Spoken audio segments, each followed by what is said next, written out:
Welcome to the CodPast Podcast, where your fishy past hooks your brilliant future. With Dr. Deborah, Laura, and Dr. Trish.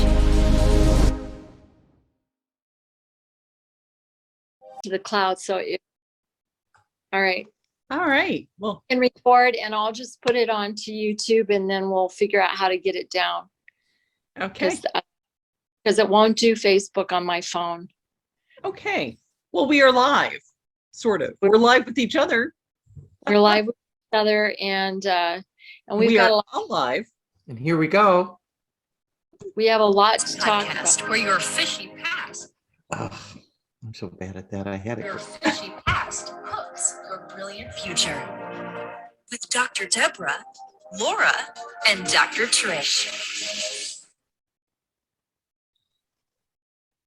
Hi, everybody. Welcome to the CodPast Podcast. Where your fishy past hooks your brilliant future. And we're talking some fishiness going on lately with all three of us. So we're going to spend the day with you. And we're going, well, an hour or two with you. And we're going to talk about a bunch of things. So how do we want to start off here, Trishy? Well, I don't even think it says I'm in to Zoom, but it says under a different name. So I don't know what you guys are seeing. Do you know? Do you have an idea? No. All right, I'm gonna just start talking. So I called Deborah this morning, not wanting to put more on Laura than is already on. And I love all your blues, Deborah. Thank you. The reason I was prompted to call Deborah was because I had kind of a tough night last night, and I'll get into that in a minute. But the very first social media, anything that I saw, which I'm plugged into just about everything. I just don't know how to do everything, but I get lots of different messages from lots of different people because my background is, banking and education and yoga and new age and ETs and Sedona. And so and California. So I have all these different relationships that I've formed over the years. And I get a pretty good tap on the world because of the people that send me messages. And so it was a little bit unusual that I saw Deborah's first. And so lo and behold, I ran out to Deborah's thing. I'm gonna play with my power, you guys, a little bit on my computer because my technology is going so wacky, and I'm going to see if I can fix it while we're actually talking. But anyway, so Deborah and Laura and I have a brand together called CodPast, and we're very close friends. We're very supportive of each other, and we have our own version of a mastermind group. And I've been teaching masterminds since I was 20. So I know a lot about people manifesting and what causes it and the secret and what the bleep do we know and all those things. I've been practicing that since I was really young. And but for some godly reason, Deborah, Laura, and I got together, and all of a sudden, huge manifestations were happening really, really, really fast. So I look at life as, Laura, what's that? Oh, Celestine prophecy. So Celestine prophecy is probably 25 years old or something like that? Probably. Yeah. Probably from the 90s. Yeah. Yeah. And I remember when I first was given that, I think I was teaching a yoga class at the Phoenician or something. And I was given that book, and it was hot off the press. Everybody was talking about it. And I remember I was in investment banking, and I remember a couple of friends I had in mastermind. And we said, wow, don't you love Celestine prophecy? It talks about synergistic moments. And at the time we were like, how many do you get a month? That was the discussion. We were like, oh, usually once a month I have something that just automatically happens. Like I was thinking about it and then there it is, thinking about my mom calls, but it wasn't very often. And I was pretty aware even then because I taught yoga. So I was like, yeah, it's great when it happens. And other people were like, oh yeah, that never happens to me. That was the discussion. That was 20, 25 years ago. Celestine Prophecy. People said, oh, this book is just amazing. I hope I get more synergy. Well, go forward 25 years. Laura, Deborah, and I don't even have time to call each other and tell us about the synergies because they're so fast. Yeah, they that are. we just go, oh, I can't tell you what all happened because it's just too much stuff, too much information. And so we know we've been picked by God to do the work we're doing right now. Now, we know we're not the only ones. We're not like 3 people and nobody else counts or anything like that. We all 3 totally believe every person born on the planet has within them a God spark, which scientifically is called 0-point energy. But we all believe everybody's here because you're supposed to be. We also believe that in some way we don't really understand, can't quite articulate it, there are purposeful blocks to your highest and greatest potential. We believe it, right? Am I speaking for you guys? Mhm. Yes. And so when we're really on a roll, which we've been on pretty hard for the last several months, where we're just like, oh my goodness. And we all are strong believers in Jesus's teachings, not the interpretation of a bazillion churches and every religion has some interpretation of Jesus. No, we're just saying, what did Jesus say? and is it repeated somewhere? Like even in other books other than the Bible, do other people repeat what he said? And so we've been studying like, what's the truth that we can just really hang on? And we all believe that when people say paranormal, really it's normal, because Jesus said we all have the ability to heal. We have the ability to do everything he did. But churches have said, oh, no, you don't have any of that power. That power is blasphemy. Well, that's not what Jesus said, and that's not what the Bible says. That's what somebody said that wants to keep you small. And so we 3 believe these things. And we're coming up on Easter. Is it a week from tomorrow or Sunday? Correct. Well, it's A week from Sunday. Yeah. So 24, April 24th. Yeah, it's a week from this Sunday. Yep. It's the 18th or whatever. Anyways. before I keep pontificating, why don't you each talk about what Easter means, and then we'll go back to fishy past and telling jokes and things like that. But let's start there, because we're kind of working our way backward in trying to help people, figure things out. Well, April 17th this year is Easter. It is a week from Sunday, and this particular time of the year is the holy time. It's Lent. They call it Lent. Next Friday, he's going to be crucified, and on the 3rd day, he's going to rise again. And what Easter means to me is that, and what God said happened, is that all of the sin of man. First of all, Jesus came down to earth because God said, listen, you're not listening to me. You're not believing in me. So I'm going to send me in the form of a man, and he's going to walk among you and teach you. And so he did, and he was perfect, but he also had a lot of power. And so, of course, the powers that be want to take him down. And that's exactly what they did. They put him on trial. They said this man has done no wrong, and they ended up crucifying him on a cross. But the symbolism to me is he died on that cross, and all of our sins died on that day. We were forgiven.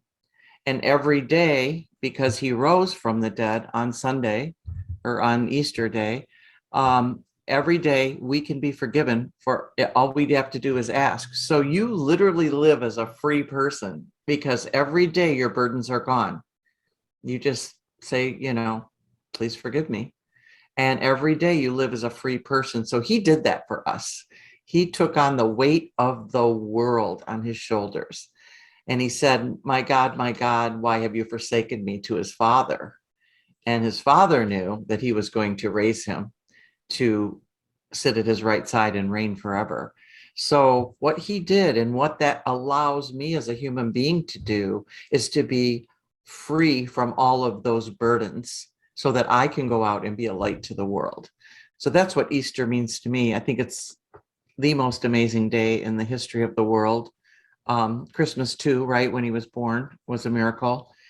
But I just love this season. It's a season full of hope and sadness, and then more hope. So that's what it means to me. Okay, I guess it's my turn. I was not raised religiously at all. My mother's family, I think her mother was Methodist, her father was Catholic. So you can imagine that would have been they were born in the 1910s. So you can imagine that they did not see eye to eye, and it was very old fashioned in those days. That said, they were married. And so my mom, I think, kind of grew up a little bit more Methodist than Catholic. And my father was brought up Lutheran. Now, I think his parents were pretty religious. They went to church, but I didn't learn anything until we moved to Korea, and I begged to go to a private school, and they put me in a Lutheran school, because that was I had two choices, a Lutheran school or Seoul International School. And I was not a stellar student. So there I went to Seoul Foreign School. And over Easter or over spring break, we went to a place called Jesus Abbey. And I believe it was run by nuns. It was an abbey somewhere outside of Seoul. And that's where I learned the most religion at that time. And at the very end, and I had so much fun. You know how I am at slumber parties, because you've been with me. And as a kid, it was even more so. But at the very end, we sat around and prayed together. And that's when people turned red, got halos over their head, and started speaking in tongues. That was sort of my wake-up call to, oh, there is something. And I wanted to believe. I've always been very spiritual and into the paranormal, supernatural. I have felt that.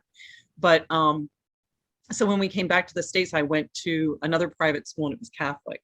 And my personality is I want to be like the people I'm around. So I actually became a Catholic right before I married a Catholic. That it was actually a coincidence. I just felt strongly about the Catholic Church, because it was full of rites and rituals, and it was just beautiful.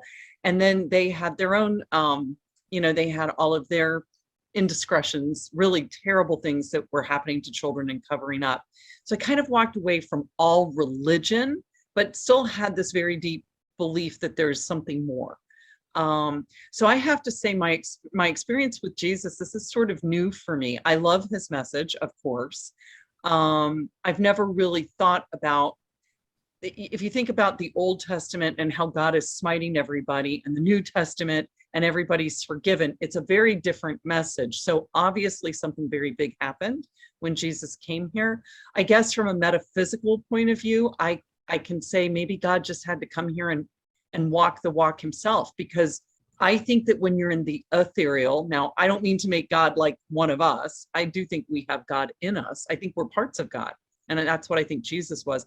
But I don't think in the ethereal you can really understand time, things that are very material and heavy here. And I think that's one of the reasons he had to send himself as his son to experience it and understand what we humans have to go through.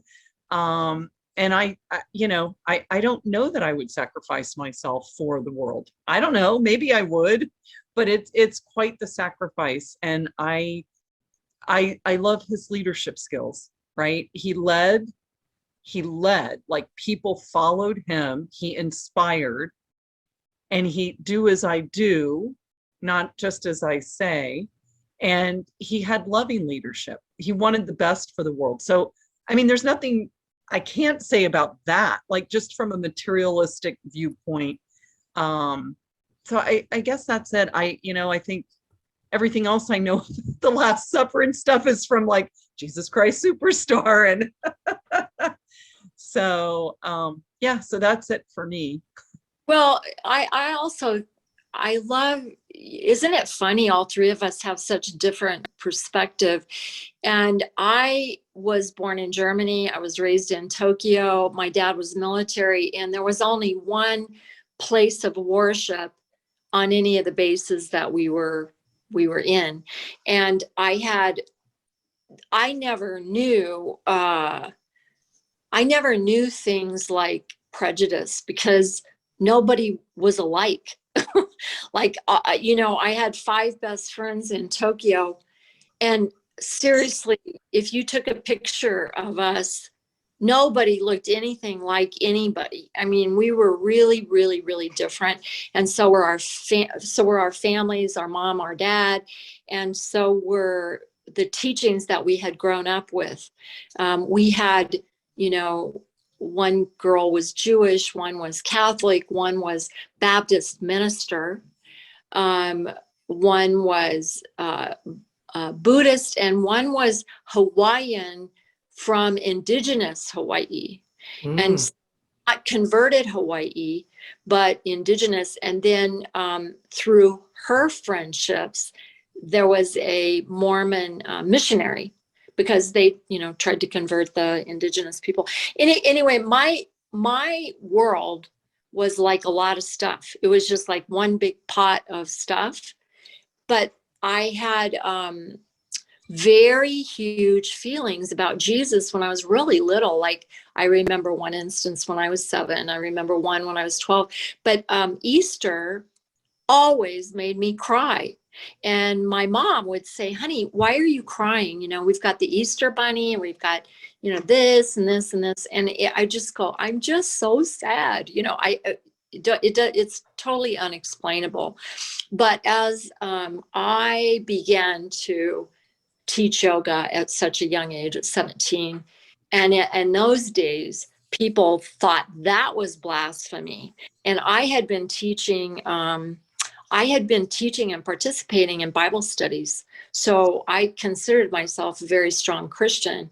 But according to some of my Christian friends, I was practicing evil. And one of my friends, maybe when I was 25 or 30, she said, when you're meditating, Satan just jumps right in and takes right over. And I'm like, what? I don't think so. And I said, I think that's what Jesus did when he was out in the desert, But anyway, I've had lots of different interactions. And then now here I am getting ready to see, the Easter season again.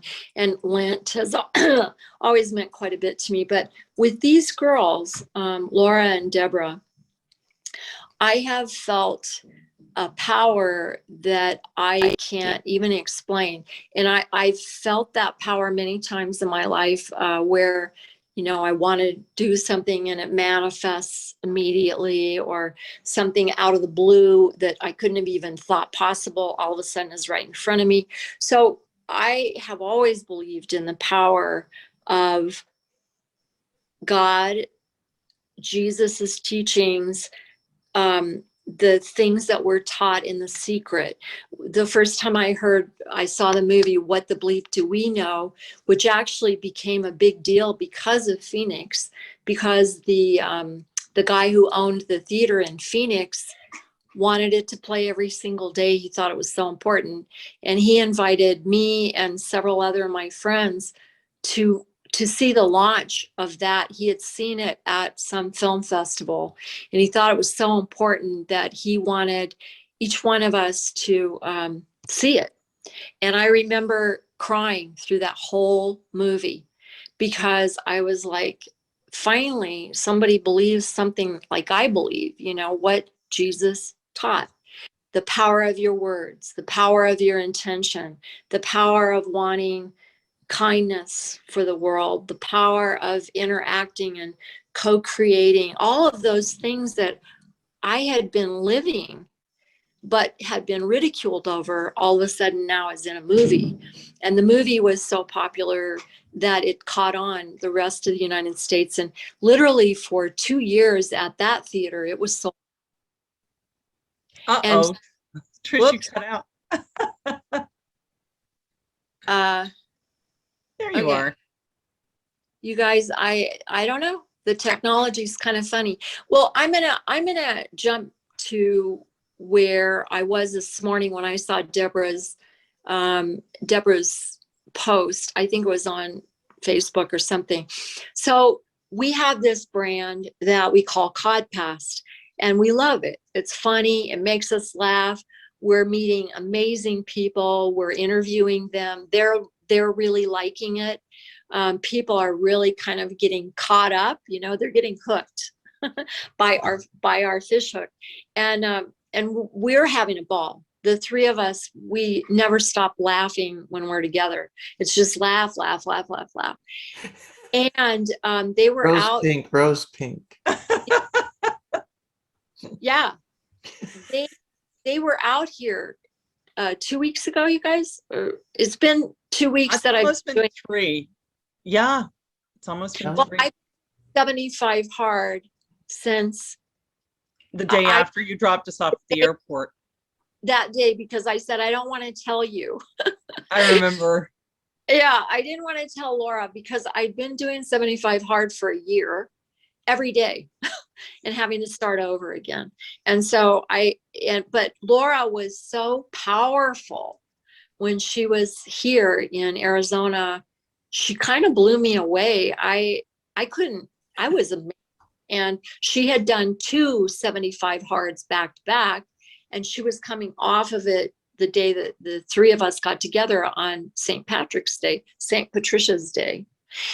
And so I was so blown away by her mindset, her self-confidence, her gentleness, her ability to have self-control in 1,000 different situations that we were in. And I just went, you know what? I think I've lost some confidence over these years of being in charitable work so much and going to all these countries that have a hard time, because I have a very soft heart. And I have been a CEO bazillion times, but I can get my feelings hurt pretty raw. And so I've had to balance that. CEO, manage thousands of people, have to, cut people loose and fire them and all that. It's been hard. I've had to do that with this heart that's like, I want to save everybody. And so I just had this realization when I was with Deborah and Laura, Dr. Deborah and Laura, when they were here, like, you know what? I said to God, Jesus, I think I've lost some confidence and I need it back, because now I'm negotiating stuff that's much more serious than ever before. And I used to negotiate hundreds of millions of dollars in investment banking, gentle, strong, yoga brain, yoga body. Like, no, we're not going to do that. And know that I'm going to lose tons of money, but just stay there. And one guy smacked the desk one day and he said, I hate negotiating with you. And I said, why? Like, I'm a nice person. He said, because you never give. You never give. And I said, well, I do if it's nice, but I'm not going to give if it's going to hurt a whole country, the World Bank. I'm like, no, we're not doing that. I'm not doing it.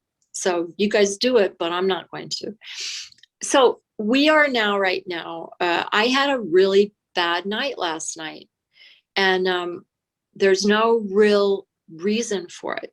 I can't say, well, this kind of ticked it off or whatever, but I just felt engulfed in evil. And I didn't think it was like an entity or there was like another person there or any of that. I just couldn't sleep. And I was really scared.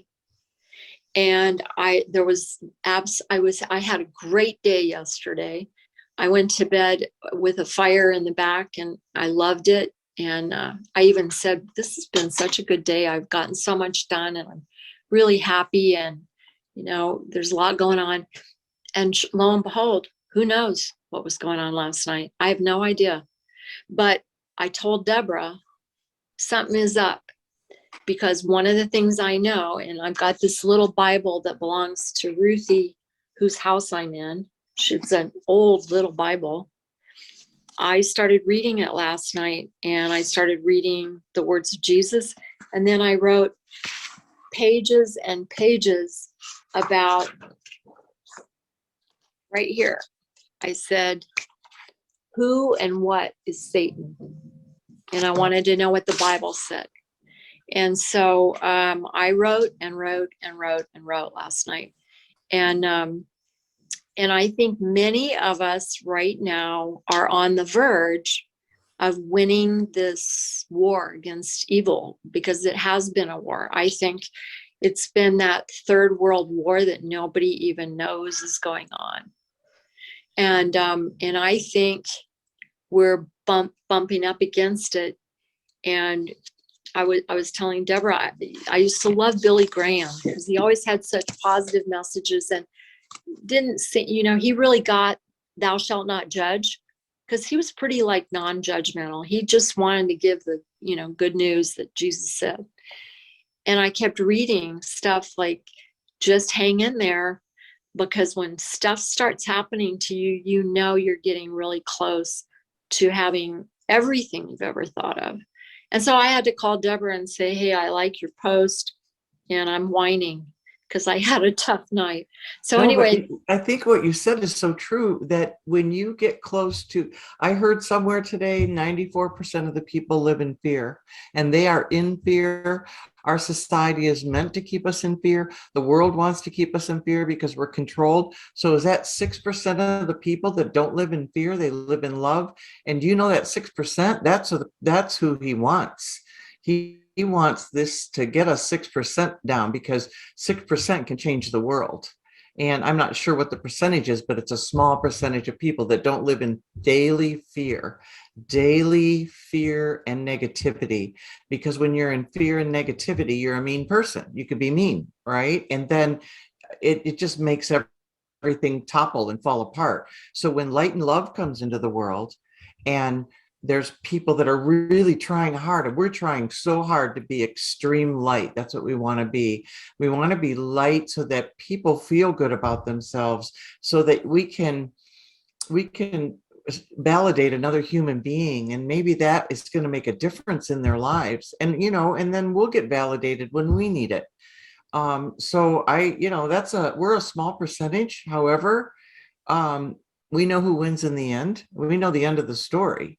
But in the meantime, they're going to pierce the darkness. The darkness is there, trying very hard to put out the light. So I think that's what we're experiencing. I mean, I think even Laura, she's had a lot going on lately, and she's had to really push hard to maintain, and we all go through those times. But I just, I think what you experienced last night, Trish, is one of darkness trying to say, oh my gosh, she's doing 75 hard. No, not her. We want to keep her down. She's getting clearer and clearer and clearer and clearer, Trish, when I did 75 hard the first time, Deborah's right. You get clearer and clearer and clearer, because, and I don't know, who knows? It's the combo. I think it's really fascinating that Andy Frischella hit on this, and he did it. My memory from hearing the story about how he created it, he picked a number based on how many days he had before his first draft of his book was due. And he realized he needed to get his stuff in order. And so it goes past that 66th day, which we know in personal development, it's 21 to a habit, but it's 66 until it's really ingrained. And on the 67th day, it feels unnatural to go back to the old habit. But it, every day I got closer to the end on the first one. I mean, the change in me the first time, I think, was much bigger because I had a long way to go. But as I got closer, things were popping up for me. That's when I found and refound in my computer a concept that I had a long time ago called the A Musical. And that was a workout program. And I had built that thing. It was almost ready to launch. And then, which is typical me, I abandoned it somehow, or something happened and it just never went. But I thought, oh my gosh, this you should go A Musical, abandoned musical. Abandoned. Yes. Well, and it was, I had abandoned a few concepts about different things, but all of a sudden, as I was walking, it hit me. Oh my God, the A Musical, everybody's life is, a muse, AMUSE. On the flip side of tragedy often lies comedy. That's why comedy can be wicked humor, because it's uncomfortable based on time, right? Mess plus age, mess plus time equals message. And so I think you're right. I think it's going to become higher and higher, more top of mind. All the ideas you've ever had, they're going to blend together. And it does not surprise me that something dark comes in, because that was right as I got up within 10 days of the first time of 75 hard. That's when my aunt hurt her back. And that was it was 9 weeks, but it felt like a slow, slippery slope. As it turned out, it was a very quick slope to, unfortunately, the end of her human life. But I almost quit because everything I wanted to get out of it, I did get out of it. I'm like, I don't need to finish. But isn't that interesting, right? Like, it's the same thing. Something was trying to get in my way, and it was my son that wouldn't let me. So I had to double down and work even harder. Wow. Well, I know even before I made the decision to do 75 hard with you guys, even the experience I was having with the two of you while you were in Phoenix, all of a sudden I'm reconnecting with so many people. Yes. And I was like, what is this about? Just strange happenings that we were doing. And then, we're getting these little messages from people that were waiting tables with us, that were, just little message, and some big messages like, it's popcorn, keep on going, keep on going, keep on going. And it was so profound that was also one of the tipping points that went, just do this and clear up your mind and your confidence, no matter what. And so it hasn't been very hard for me to do it, because I'm kind of conscious anyway of what I eat and drink and all that. But what I have been doing is sort of reviewing my whole life. Like, what did I do that I liked? What did I do that I didn't like? I don't have any real regrets, but I have sort of like, gosh, I wish this could have been this way, or that could have been this way, or something like that. And I think that it's amazing that you found that statistic, Deborah, because the other statistic that I find fascinating, my background is banking and finance. And so because my very first big job was with Mellon Bank, and it was part of the World Bank. So we were number 10 in the world. And so we were part of the World Bank. And I saw for my own eyes, people on boards making decisions that it was going to just hurt an entire country. And they were doing it knowing full well what the ramifications were going to be. It was kind of like, should we drown 3 people or should we drown 2? It was those kind of things like, well, wait, let's not drown any. But it was those kinds of discussions and it was ripping my heart out, because I was still going and teaching yoga at night. Everybody be loving, everybody be peaceful, let's come together. And I was still going to church every Sunday as an Episcopalian. So I had all the rituals of the Catholic Church. And the Episcopal Church is more, it's not supposed to say anything bad about other churches. So I liked that part. But what I've noticed is that, number one, there's a new billionaire being made every 17 hours now. Well, in the 60s, there was only one billionaire, J. Paul Getty, I think. And so my life in this very big world of money was made up of a lot of millionaires because, they had the money. And I always said, if more nice people had more money, they'd use it to do good things. And my belief is that's happening. My belief is that out of those one every 17 hours billionaires, I know some of them are like us. I just know it. I know it like I know it. Well, the other interesting statistic that I found the other day was that over 150, maybe, it was over 100 new billionaires were under 30 years old. Yeah, they do. And what I love about that is, you guys remember, I had babies. I had all my babies before I was 30. But do you remember how philosophical you were at 18, 19, 20, 21? It was like you wanted everything to work. I think most kids around 20 years old, they're pretty idealistic, don't you think? I think this generation now, more than we were, I think we were more, kind of in the free love era. We were having a good time. We were exploring music and love. It was a different time. I think the kids nowadays are more either conditioned or feel more social justice than I didn't really even know anything about that then. And I do believe too that, if as we're trying to become millionaires and have our own thing as well as together, that takes a lot of courage, and it takes a lot to put yourself out there. I'm not 20 years old anymore, but I'm putting myself out there.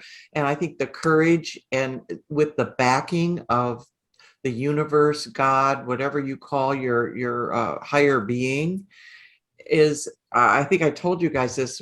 I heard this quote and I thought it was just amazing. And I told my daughter this because she's got big dreams that take a lot of courage. And he said, go out where the water is deep and I'll meet you there. So go out and get in that deep water, play big. And so many things, even in all of the teachings, some of the philosophical teachings, the teachings of Friedrich Nietzsche, the teachings of Kahlil Gibran, the teachings of so many philosophers are. How old is that? Think big. Who? Yeah. Thich Nhat Hanh. Oh, yes. They're all about think big, like believe in yourself, really. Even I saw Tony Robbins today said something about, I hate that word, I got low self-esteem. No, self-esteem is your own doing. It's called self-esteem for a reason. Nobody can affect your self-esteem. You need, you have control over that. There are things that happen, but then you have to fix that. So I just believe that if we can, and we were talking about this earlier, these tools that we can all use in order to cope with life's hard times, because life is tough and a lot of things happen that hurt us or hurt our feelings, or we get hurt. And we reach for these tools. We reach for beautiful quotes. We reach for community. We reach to belong. We reach to people's smart words, words from the Bible, words from philosophers, words from successful business people. I thrive on that stuff. I just eat it up, and it just makes me stronger and bolder and softer, really. It even softens my heart. So what are some of the tools? I'd be interested to know our audience, to tell our audience, what are some of the tools that you guys use in order to, stay positive and stay full and stay up? I know that lately, because since I've been back from Phoenix, I made a decision that I was going to double down and get the remainder of stuff. And it was very, very physical again, with my aunt's house ready. And I just used prayer as a tool. So, and Deborah knows, there was one Monday I called her and I just said, pray with me. And I just turned it all over to God. And what I said was, I will do the work. You need to orchestrate it, because there were so many divergent things that needed to happen and there aren't enough hours in the day to get it all done. So I use prayer a lot, not as often as I should. And I don't pray out loud as often as I should. I know that when I'm in the shower, I try to collect ideas and then write them down, because that's when the ionization of water, that's when my creative comes alive.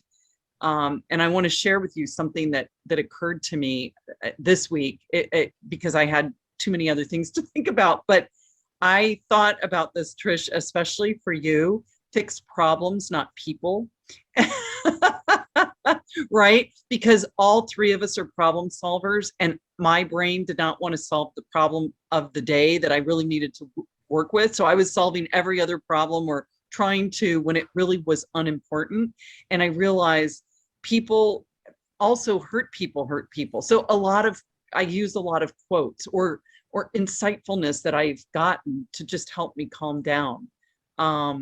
And I study a lot of Andrew Huberman, because he has a lot of neuroscientific wellness techniques that have helped me, like even being outside and grounding, or walking and processing, things like that I didn't know. I mean, I think everybody knows they do work, but they don't know why. So then they don't do them. So I drink a lot of water. I eat well, because if my body isn't right, then I can't do anything else. Yeah, exactly. So those are some of my tools. And of course, essential oils. Yeah. Laura, I just yesterday was reading, sometimes I read really old stuff. And I think it was Aristotle, Aristotle wrote the book, Metaphysics. And a lot of people think metaphysics is New Age. It's like, no. That's the original medicine. But anyway, it was really an interesting thing, because someone was talking about the significance of bathing to get innovative ideas. Oh. And it was thousands of years old. And wow. And I found that fascinating, because of course we know that water holds electricity and moves molecules. But I think now that you brought this up, and even Jack Canfield talks a lot about taking a shower to solve some problem he has, and he writes that stuff down. But we should talk about the Ho'oponopono prayer, because we really do believe that's kind of a magical prayer. It's an old Hawaiian indigenous prayer. But if you think about how it relates to Jesus's information in this Easter, like, okay, we have this old, ancient Hawaiian indigenous something. How does that relate to what Jesus said to do? Well, the power of forgiveness, everyone has always talked about it. Every psychologist, every psychiatrist has always talked about the power of forgiveness. And it's real peachy when people go, oh, just forgive so-and-so, don't worry about it. Well, that's pretty hard if you don't have a tool to do it. Like, how do you forgive some atrocity? If you don't have some tool about how do you do it? And so the person who really kind of made the Ho'oponopono prayer known was Dr. Joe Vitale. And I really like him a lot. Number one, he graduated from the same school I did in metaphysics, University of Sedona. And now I see all kinds of universities are offering degrees in energy medicine, metaphysics, etc. But there was only one in the US for many years. There have been metaphysics degrees in Europe forever, but there wasn't any in the US because of religion, because they didn't want you to get all that power information. Anyway, Joe Vitale taught the Ho'oponopono prayer because he met a Hawaiian man, in Hawaii when he was living there. And the guy was semi-famous around Hawaii because he was a psychiatrist. And he came to be the director of a mental hospital where they had a bunch of people that had done really bad crimes. So I think even some of them were murderers or something. They were really bad stuff. And he was supposed to go and be the key psychiatrist, but he had been taught the Ho'oponopono prayer by his indigenous roots. Some woman taught him. And the prayer was, I'm sorry, please forgive me. Thank you. No, I'm sorry. Please forgive me. Okay, I'm sorry. Please forgive me. Thank you. I love you. Thank you. And so the guy did not meet with the people that were in his files. He took the files and he started flipping through the files, saying the Ho'oponopono prayer. And the prayer is not that he forgave the people. The prayer was he forgave himself for not seeing them in a different way. And kind of like, what's the bleep? And kind of like Wayne Dyer used to say, change the things you look at and the things that you look at will change.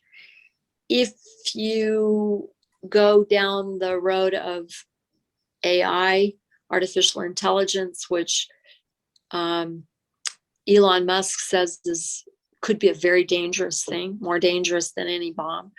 And I listen to all of that.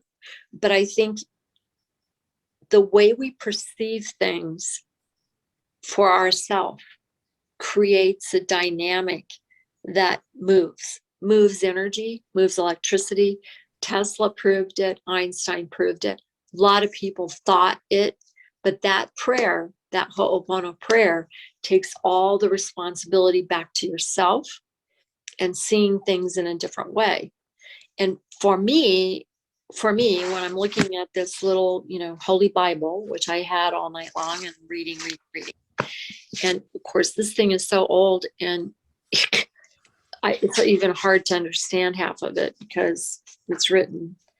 I don't even remember how this is written. Oh, Presbyterian. So anyway, my grandmother was Puritan, which Presbyterian kind of came out of that thought. But when you really work on yourself, everything starts to change. And that's why I did 75 hard, because I work on myself a lot anyway, but I don't do it hard, and I just thought, no, you know what? I've worked on myself my whole life, but not like this. So I just thought I'm going to give it a go. And all of a sudden, everything around me started just moving really, really fast. And I kind of have been going with it and not really knowing what each day is going to bring. And I think everybody knows I'm kind of like only in my car and I'm sort of drifting from place to place. I think I'm going to end up living in southern Arizona for at least a long while, I think.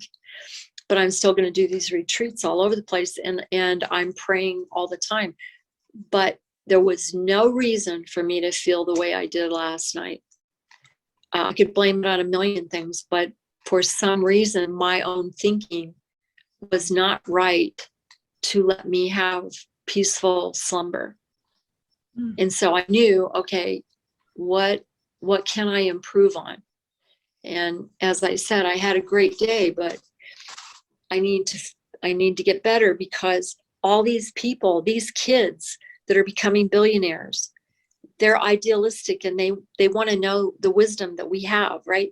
What do you guys know that we can use? We've got the money, we've got this, we've got that, but we want we want to get on top of this wave. And I think that those kids underneath 30 and our own children, we all have wonderful children. They are looking to us like, Mom, what do you think about this? What should I do about this?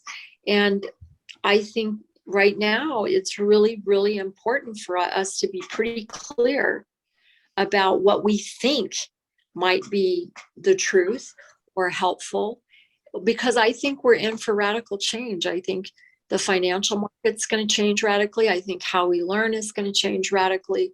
I believe that how we support each other in a family and in a husband and wife relationship, our best friends. See, little kitty. Sorry, she's it's bath time. Cleanliness is next to godliness. Well, kind of to tag onto what you were saying, Trish, I heard this and I wrote it down, and it's spelling out the word legacy, like LEAGCY. And the L stands for leave it all on the field. The E, endure trials with competence, which is not an easy thing to do. So I'm going to repeat that one. Endure your trials with competence. The G is give verbal blessings. So bless other people with giving them blessings and compliments and words of encouragement. The A is act with character. And the C is consider the cost of missed opportunities. Regret. Yeah. So consider the cost of missed opportunities. Remember, a friend of mine named Trish Sanders, Dr. Trish Sanders, said the window of opportunity is this big, go for it. I loved it. And Y is yield each day to the faithful Creator. Oh, that's beautiful. Oh, I got shivers on that one. So, I really think that those are good words for the younger generation and for us. And if we can leave that legacy, then we're going to leave the world a better place. Like Trish said, leave the campsite better than you found it. Did you make this up? No. I heard it at church, or I heard it somewhere, but I wrote it down in my notebook. It's really, really. And the L was leave what? Leave it behind? Leave it all on the field. So just give it your all. I think that's what that means. Mm-hmm. What it means, or does it mean play your hardest and then when you walk away, leave it alone? Or what does it mean? I think it means leave nothing. So when they say that at the gym, they mean like give it your all, leave nothing, like give it your best. Yeah, leave it all on the stage, leave it all on the field, leave it all in the boardroom, like just leave it all there. Or even if you're singing a song, Belt it. Yeah. So, and there's so much, and I really, really encourage, I've learned a lot from you guys to really, somebody said something this morning, I was listening to YouTubes and I was listening to Reels and TikToks and everything. And they were saying, wake up in the morning and look for a surprise in your day. Mm-hmm. Look for some kind of surprise, some kind of like something that you're not expecting, something unexpected. Look for it. Don't just when you go to the store, look around looking for something unexpected, because that's when something unexpected is going to happen to you. And, we individually and as a group had so many things unexpected happen while we were in Phoenix. Big things, little things, and it was just really, I like that to come from a place of, expecting something to happen that's unexpected. So it's magical. And that's true.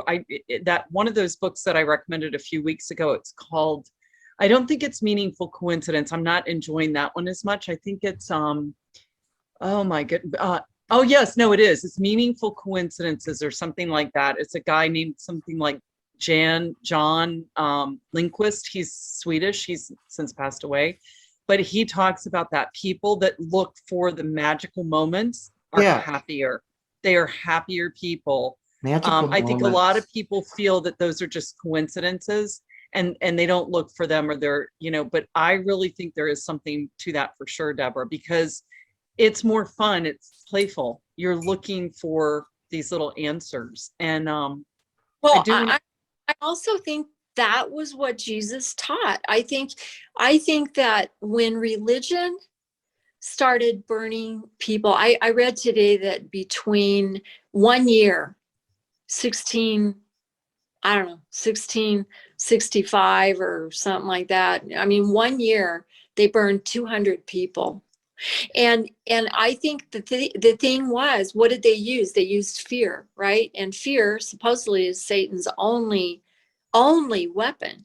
And so I think, of course, here people want you to come and give me money and I'll teach you the gospel, or you give me your 10% or your kids or whatever. You trust your kids to me and I'll just do it the right way, right? No, they didn't. And so the thing is that Jesus said, you guys, don't question this. I'm telling you, you can do what I'm doing. You can heal the sick. You can raise the dead. You can have these rituals. I'm giving these to you. And I think that, I don't know how it got started. I mean, I can quote all kinds of history, but look at where we are with the movement of Jesus's words today. Jesus didn't have social media, and yet everybody's talking about it, right? And the thing is that you can't keep the truth contained. You can make it squish for a long, long time, which we're seeing with the truth about ETs. We're seeing it with the truth about planets, with sacred geometry. I mean, none of us were taught that stuff in school. And keep it in a lid, but the truth keeps, what does it say in the Bible? The truth will set you free. Oh, and that's the truth. It's 4:01, so I don't know if we want to go over to Clubhouse. No, let's go over. Can I just end with another thing that I got in the shower this week? I don't think I said it just a few minutes ago, but I'm a little tired. So what really struck me, and it's a Victor Hugo quote, and they use it in Les Mis, which is one of my favorite musicals, even though it's very sad, has a happy ending. But to love another person is to see the face of God. And that's what Jesus taught. And you can't really truly love another person until you love yourself. And so that's why I think we dive so deeply into personal development. And that goes to radical self-forgiveness, self-acceptance, and self-awareness, so that you can be kind to others. And I think it starts there, and then the magic happens. And I think that's why we are magical together, because we've taken that journey. And you can go through a dark soul of the night, I think is what it's called. We have darkness in us and we have to accept that. It's okay. God and Jesus still loves us. And so I think that it starts with me so that it can become us. I wish I could rhyme that, but I didn't. But, I think it's everything you're talking about, Trish and Deborah. It's love. And, start with yourself. That's my theme. I mean, normally whenever I give any kind of speech, that's where it sort of ends up, because I really love love. Like, I just love it. And I want everybody to have it. I want everybody to feel it. And so, you guys, thank you for this. And thank you just for my own self. And thank you for whatever message gets out there among the ethers. And I think just us talking about it makes the world a better place. But let's get over to Clubhouse, and hopefully we'll be joined by some people over there that have some. Yes, I learned so much and I want to talk some more. So we're going to go over to Friday Afternoon Club CodPast. So it's FAC CodPast in Clubhouse, and we'll see you over there. Thanks for joining us. Next week, we have a guest next week. See you. Yes. Hi, guys.